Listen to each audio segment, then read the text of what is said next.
ഉണക്ക ചെമ്മീൻ വെച്ച് നമുക്കിന്ന് കിസ്മൂർ ഉണ്ടാക്കാം. നമ്മുടെ ഉണക്ക ചെമ്മീൻ വാലും തലയും കളഞ്ഞ് ഞാനത് വെള്ളത്തിലിട്ട് വെച്ചിട്ടുണ്ട്. ഇതൊരു 5 മിനിറ്റ് വെള്ളത്തിൽ കിടക്കട്ടെ. നല്ലതുപോലെ കുതിർന്നതിന് ശേഷം ഞെവടി കഴുകി നമുക്കൊന്ന് ഫ്രൈ ചെയ്തെടുക്കാം. അപ്പോൾ ചെമ്മീൻ നല്ലതുപോലെ കുതിർന്നിട്ടുണ്ട്. നല്ലതുപോലെ ഞെവടി കഴുകി പിഴിഞ്ഞെടുത്ത് മാറ്റി വെക്കാം.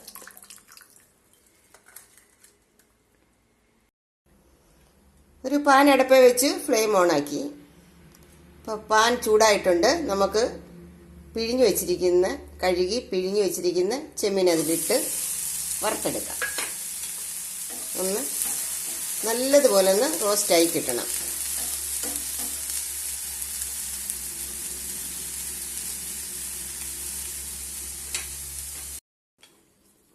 നമ്മുടെ ചെമ്മീൻ നല്ലതുപോലെ റോസ്റ്റ് ആയിട്ടുണ്ട്. ഈ സമയത്ത് നമുക്ക് ഒരു 1/2 ടീസ്പൂൺ വെളിച്ചെണ്ണ ഒഴിച്ച് ഒന്നുകൂടെ ഒന്ന് റോസ്റ്റ് ആക്കാം. കണ്ട, കൂടുതൽ വേണ്ട, കുറച്ച് മതി എണ്ണ.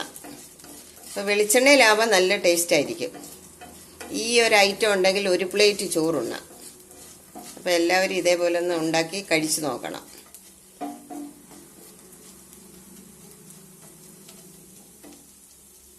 അപ്പം നല്ലതുപോലെ ഒന്ന് ഫ്രൈ ആയിക്കോട്ടെ.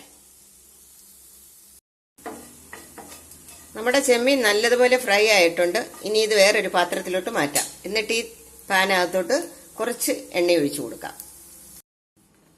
ചൂടായ പാനിലോട്ട് കുറച്ച് വെളിച്ചെണ്ണ ഒഴിച്ചു കൊടുക്കാം.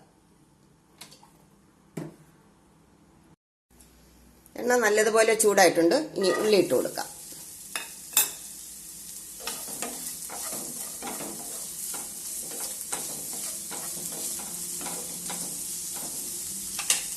കൂട്ടത്തിൽ പച്ചമുളക് അരിഞ്ഞത് 2 പച്ചമുളക് അരിഞ്ഞത് ഇട്ട് കൊടുക്കാം.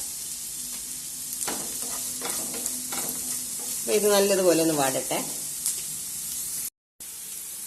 ഉള്ളിയും പച്ചമുളകും ഇട്ട് കൊടുത്തിട്ടുണ്ട്. അതൊന്ന് വാടുന്നു. അപ്പോൾ ആ സമയത്ത് ഒരല്പം ഉപ്പ് ചേർത്ത് കൊടുക്കാം. എന്നിട്ട് വീണ്ടും ഇളക്കാം.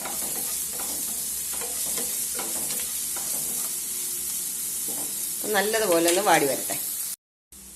അപ്പം നമ്മുടെ ഉള്ളിയും പച്ചമുളകും അല്പം ഉപ്പ് ചേർത്ത് നല്ലതുപോലെ വഴറ്റിയിട്ടുണ്ട്. ഈ സമയത്ത് നമുക്ക് അരിഞ്ഞു വെച്ചിരിക്കുന്ന ഒരു തക്കാളി ഇട്ട് കൊടുക്കാം.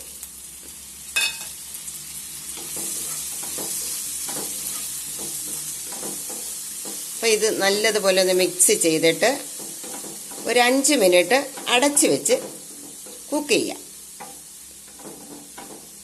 അപ്പം ഈ തക്കാളിയൊക്കെ നല്ലതുപോലെ വെന്ത് ഉടഞ്ഞു കിട്ടും. അപ്പോൾ നമ്മുടെ അടപ്പൊന്നെടുത്ത് നോക്കാം. ഉള്ളിയും തക്കാളിയൊക്കെ ഏത് രീതിയിലായി നോക്കാം. അപ്പം നല്ലതുപോലെ കുക്കായിട്ടുണ്ട്. തക്കാളിയൊക്കെ വെന്ത് നല്ലതുപോലെ ഉടഞ്ഞിട്ടുണ്ട്. അപ്പം ഈ പരുവത്തിൽ നമുക്ക് മസാല ഇട്ട് കൊടുക്കാം. 1/4 ടീസ്പൂൺ മഞ്ഞൾപ്പൊടി, 1 ടീസ്പൂൺ കാശ്മീരി ചില്ലി പൗഡർ. കളറും കിട്ടും, അത്യാവശ്യം എരിവും ഉണ്ട്. അപ്പം ഇത് വന്നു.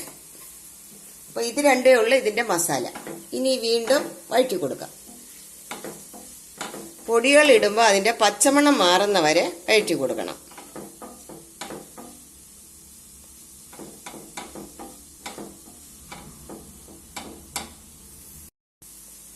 അപ്പോൾ മസാലയുടെ പച്ചമണമൊക്കെ മാറിയിട്ടുണ്ട്.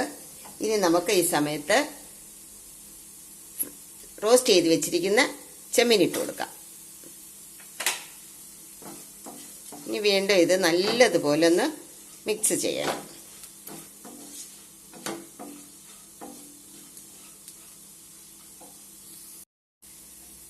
റോസ്റ്റ് ചെയ്ത ചെമ്മീൻ ഇട്ട് കൊടുത്ത് നല്ലതുപോലെ മിക്സ് ചെയ്ത് ഇനി നമുക്ക് ഒരു 3 ടേബിൾ സ്പൂൺ തേങ്ങ തിരുമ്മിയത്, അതിൻ്റെ കൂടെ അല്പം ഉപ്പും കൂടി ചേർത്ത് കൊടുക്കാം. ഇനി ഉപ്പ് നോക്കിയിട്ട് ഉപ്പിൻ്റെ ആവശ്യമുണ്ടെങ്കിൽ ഇട്ട് കൊടുക്കാം. ഇനി നല്ലതുപോലെ ഒന്ന് മിക്സ് ചെയ്യാം. തേങ്ങയും ചെമ്മീനും എല്ലാം ഇട്ട് നല്ലതുപോലെ മിക്സ് ചെയ്തിട്ടുണ്ട്. വീണ്ടും ഒരു 2 മിനിറ്റ് അടപ്പ് വെച്ച് കുക്ക് ചെയ്തെടുക്കാം.